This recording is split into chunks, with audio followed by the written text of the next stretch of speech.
Bonjour.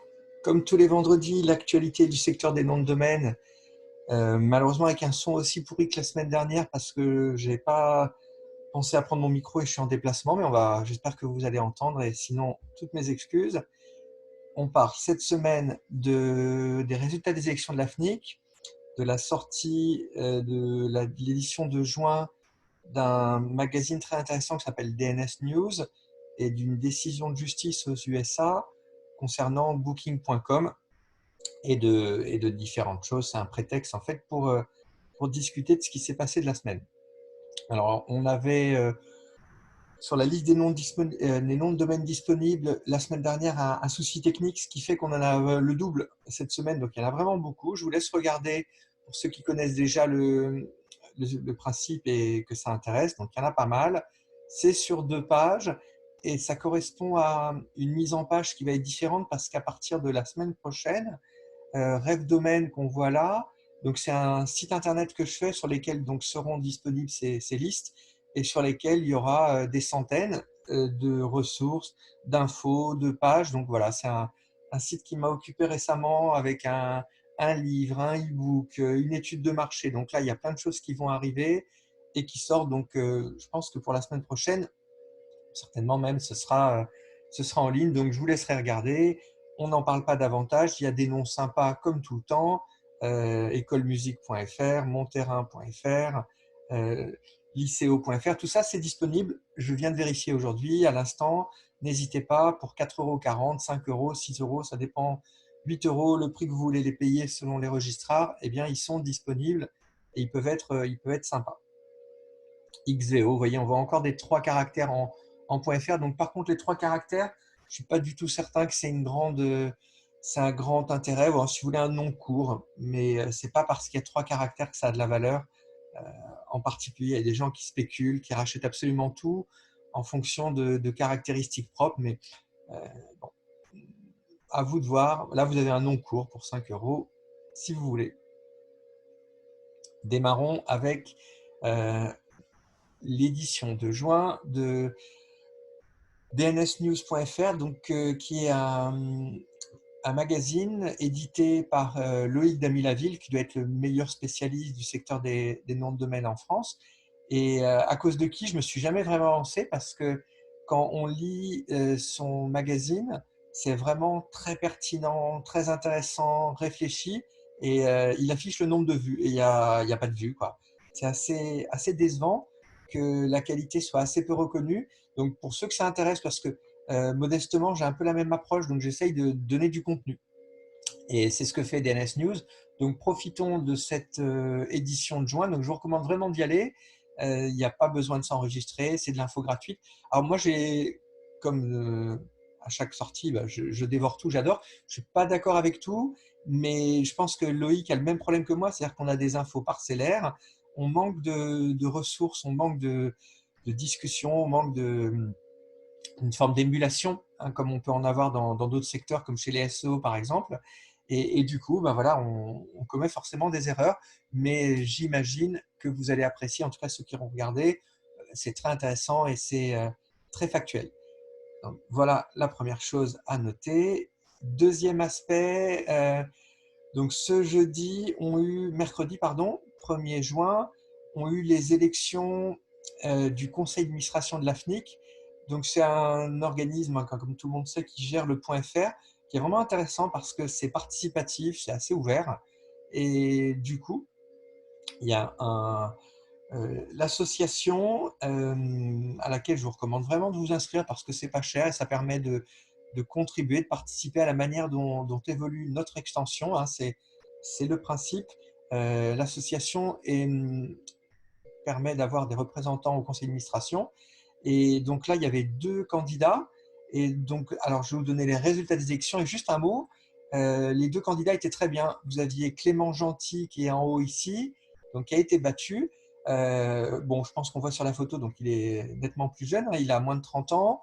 Il a terminé récemment une thèse sur les noms de domaine. Donc c'est vraiment une chance d'avoir des gens qui ont cet intérêt, ce niveau. Sébastien Bachelet, qui est pour le coup un poids lourd du secteur et qui est vraiment un passionné, qui représentait pour le coup dans l'élection ISOC France, qui est euh, l'antenne en France de l'Internet Society, qui est un grand organisme qui gère notamment le point .org. Donc voilà, Sébastien Bachelet, c'est une référence, c'est quelqu'un qui est très positif, très bien. Donc c'est normal qu'il soit représenté à la FNIC. C'est dommage par contre qu'on ait cette personne battue, parce qu'on a une personne qui est jeune, qui est compétente, et je n'arrive pas à comprendre comment on ne trouve pas une place, finalement on ne se jette pas sur ses compétences. On est dans un secteur porteur, les noms de domaine, mais la plupart des acteurs, et on le voit avec nos leaders, sont dans le purement commercial. Donc on a choisi une approche où on raconte n'importe quoi, où on a un support déplorable, où on a finalement des opérations commerciales qui se multiplient, où on fait du marketing. C'est le modèle américain. GoDaddy est exceptionnel parce qu'ils ont 20% de part de marché avec, alors je crois il faudrait vérifier, mais c'est une grande entreprise, hein. Il y a 10 000 personnes environ qui travaillent dans l'entreprise, peut-être 11 000, je ne sais plus exactement, mais énormément de monde, même s'ils viennent de licencier 800 personnes, comme on l'a vu il y a 2 semaines. Il faut savoir que chez GoDaddy, il n'y a pas de service de support par mail. Finalement, il n'y a personne qui connaît vraiment le secteur, hein. Tout est formalisé, c'est des process standardisés.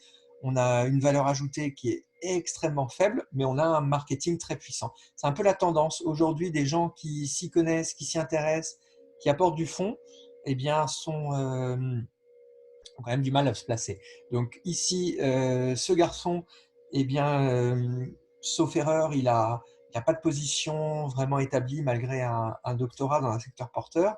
Et ce qui est un peu décevant, là, j'ai vu hier sur LinkedIn Jean Guillon, qui a un peu le même profil, donc qui est la génération d'après, mais qui reste jeune, qui est un vrai spécialiste des. Alors lui, il est spécialisé dans les nouvelles extensions. Et Jean Guillon fait un message en disant voilà, je suis disponible pour des missions. Je trouve que c'est pas normal. C'est pas normal qu'on ait des gens qui aient fait leurs preuves, qui soient bons et qui ne soient pas embauchés alors que on a des poids lourds, on a des sociétés colossales du secteur, c'est des chiffres d'affaires importants, hein. Je pense par exemple à OVH, il doit être 3000 personnes, et que ce soit chez OVH, chez GoDaddy, eh bien, on privilégie absolument pas ni le contenu ni le fond, c'est juste du marketing. Donc, très décevant de la manière dont évolue notre secteur à l'international, et je voudrais pas que ça soit pareil en France. Je trouve que la FNIC est plutôt bien. Alors, ils sont bons, hein. Ils ont un intérêt pour le fond, pour la compétence. Il y a le côté institutionnel dont on ne peut pas se passer en France, qui fait que finalement, voilà, on n'est pas extrêmement productif, mais ça reste bien mieux que le modèle américain. Donc, je pense qu'on peut dire un cocorico, mais on pourrait aussi l'améliorer. Et je suis persuadé qu'en ayant des gens plus pointus, plus compétents, et en favorisant le savoir, la compétence plutôt que le marketing, on aura des meilleures performances. Et je le vois d'ailleurs avec le référencement. Je posais une question euh, sur des SEO, sur Twitter, récemment, sur un sujet, je ne connais pas la réponse. Et quand vous voyez les personnes qui ont répondu, l'argumentation, alors c'est intéressant parce qu'il y avait Laurent Bourrelli, Olivier Andrieux, Sylvain Perronnet. On sent la passion, ils ne sont pas du tout obligés de répondre. En plus, ça a été fait déjà par un premier, par un deuxième. Déjà en privé, Raphaël Doucet me répond. C'est des gens qui sont passionnés, qui sont extrêmement bons. Et qu'est-ce qui se passe aujourd'hui? Le SEO n'est pas forcément très connu, mais les référenceurs français sont d'un niveau exceptionnel, mais pas à l'échelle nationale, ni même européenne, mais vraiment à l'échelle mondiale. On a une émulation, je dirais qu'on peut servir de modèle. La France, c'est sans doute le modèle pour le référencement. Alors, il leur manque une organisation, il leur manque une reconnaissance, hein. Le SEO Camp a fait beaucoup de progrès. Il n'est pas encore reconnu à sa juste valeur, mais c'est cette idée-là que je veux défendre. Montrer qu'en France, on a historiquement des compétences, du savoir, et voilà. Donc, je vais arrêter de faire du blabla. Loïc Damilaville est un champion, on en a parlé juste avant. Ce garçon Clément Gentil, ben, on ne devrait pas le décourager, et il faudrait rapidement qu'il trouve un poste à la mesure des efforts qu'il a pu faire et du niveau qu'il a, pour de même manière que Jean Guillon, voilà, que nos registrars, et c'est la transition. Donc l'autre partie dans l'élection, c'était les registrars. Et là, pour le coup, les registrars, donc Gandhi va être représenté, donc Gandhi a gagné, donc c'était Gandhi contre Ikula, qui n'est pas vraiment un registraire, c'est plutôt un hébergeur. Alors finalement, Gandhi, c'est le deuxième plus important en France, après OVH et devant, ou à peu près à égalité, je peux me tromper, One and One Yonos. Alors j'aime pas, hein, j'aime pas les gros registrages. Je dirais que Gandhi, je devrais pas dire que j'aime pas parce que ça va, ils sont plutôt pas mal et nettement mieux que les deux autres, hein. Alors c'est tout un débat et c'est pas l'objet. Là, c'est plutôt dans les opinions et je vais rester dans les faits, hein, parce que des opinions, on en a beaucoup sur Internet et ça a moins d'intérêt que les faits. Donc Gandhi, ce que j'attends, voilà, c'est qu'il soit euh, plus intéressé par les contenus qui donnent une tendance intéressante. J'y crois pas parce ils appartiennent à un fonds d'investissement. Et ça, dans mon autre métier. Moi, les dons de domaine, c'est un jour par semaine le vendredi, mais voilà, j'ai pas mal d'autres activités. Dans mon autre métier, qui était prof en école de commerce, on l'a, hein. C'est aujourd'hui des fonds de pension qui sont venus, des fonds d'investissement plutôt, qui sont venus s'emparer des écoles. Et ça n'a jamais rien eu de négatif, de positif, pardon, hein. C'est uniquement des statistiques qui s'améliorent, le storytelling qui est meilleur, mais globalement, c'est d'une tristesse, hein, le business model des fonds. Et là, même si c'est un fonds français, donc c'est un peu mieux, même si Gandhi a une marge de manœuvre et une liberté, puis voilà, il y a vraiment des gens chez Gandhi qui s'intéressent au sujet, mais bon, quelle sera leur marge de manœuvre? Je n'aime pas ce modèle. Hop, avançons à un point suivant. Alors, là, on va parler des domaineurs parce qu'ils se sont réjouis cette semaine d'une décision de la Cour suprême des États-Unis qui a donné raison à Booking.com contre l'organisme qui gère les brevets et marques aux États-Unis.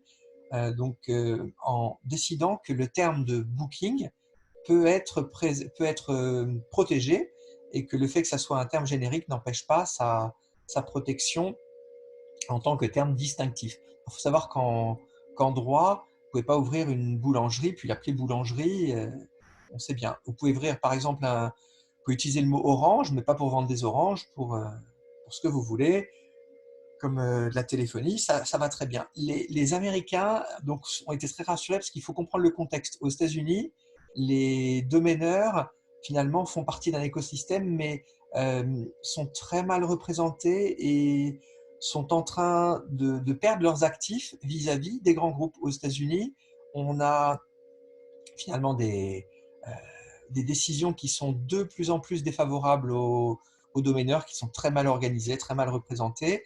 Et donc la grande perte, le grand risque pardon, pour eux, c'est que eh bien, leur nom générique, hein, la plupart des domaineurs américains sont restés, j'exagère vraiment pas, hein, sont restés aux années fin des années 90. Et pour eux, un bon nom de domaine, c'est un nom générique utilisé en son terme premier. Donc booking.com pour des réservations, c'est un nom formidable. Nous, en France, on n'a pas du tout la même approche.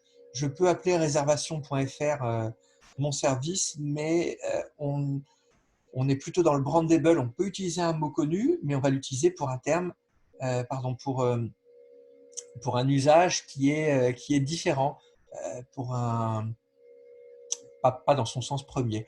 Et du coup, le caractère distinctif, il est naturel. Là, les Américains, ils sont vraiment encore dans un niveau basique et du coup, Booking.com, le fait qu'il soit protégé ou protégeable est une victoire pour eux. Et les victoires, ils n'en ont pas souvent.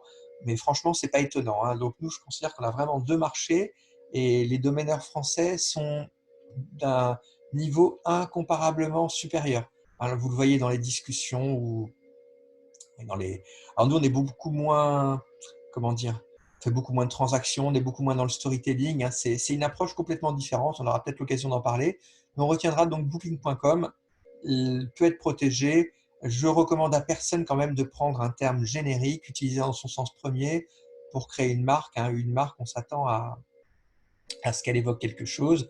Alors c'est important que le terme soit facile à reconnaître, hein, et qu'on identifie rapidement ce qu'il veut dire. C'est important également que le terme soit connu, donc facile à mémoriser, mais booking.com ou venteprivée.com, tout ça, c'est pas des bons noms de domaine. Et là, pour le coup, VP était sans doute mieux. Alors, je vous dis à vendredi prochain, ou en fait, je ne suis pas certain ou bien non, parce que là, ça va être l'été. J'ai pas trop d'idées de la manière dont les gens font leur pause. Donc, si vous pouvez dans les commentaires me dire si ça vaut le coup ou si on reprend tranquillement la dernière semaine d'août, comme ça me semble le plus logique. Moi, en attendant, comme je vous disais, j'ai travaillé, je dois sortir un e-book qui sera super, qui sera gratuit, disponible immédiatement, plein de choses. Donc, puisque ça m'amuse, hein, pendant mes vacances, ça me pose aucun problème. Et donc, je travaillerai, mais je peux faire les vidéos, ça me prend 15 minutes, mais je ne sais pas si c'est pertinent. Donc, merci et à vendredi ou alors vers le 20 août. Au revoir.